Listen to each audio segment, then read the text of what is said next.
Sveiki visi. Labai malonu matyti, kad tokia pilna salė šiandien susirinko džiaugtis moterų progresyvumu, moterų įgalinimu agri maiste. Tai tikrai nieko nelaukus labai noriu pradėti šitą renginį, kur dalyvauja šiandien 10 moterų, kurios kūrė savo startuolių idėjas. Šiandien jas jums pristatys, dirbo su mentoriais. Ir šiandien turime komisiją, kurias jas vertins. Komisija sudaro tikrai labai daug narių, netrukus juos tikrai pakvies visus prisistatyti, tik tai trumpai dar papasakosiu, kaip šitas mūsų renginys šiandien vyks.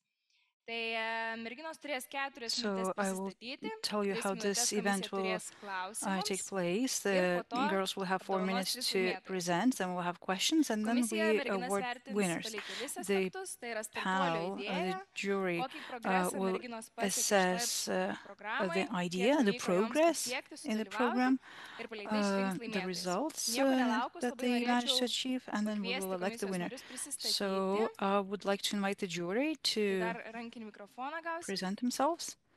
Iš vietos tik tai nebent gal norite atsistot. Taip. Ne, Jolanta. Jolanta.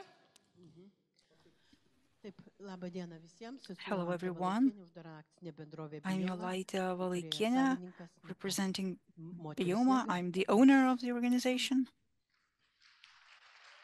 Ačiū. Thank you. Hello, Astrada Maceikienė from Vytautas Magnus University Agriculture Department. Hello, I'm Karolina Rapšienė from the Innovations Agency. I am biotech coordinator. Artūras Jakubavičius, the Lithuanian Innovation Center and Vilnius Tech University. Hello, Arūnas Milašius, Agrotech editor of Delphi News Outlet. Hello, Neringa Romanovskaya, business processes consultant. Best of luck to all of the girls.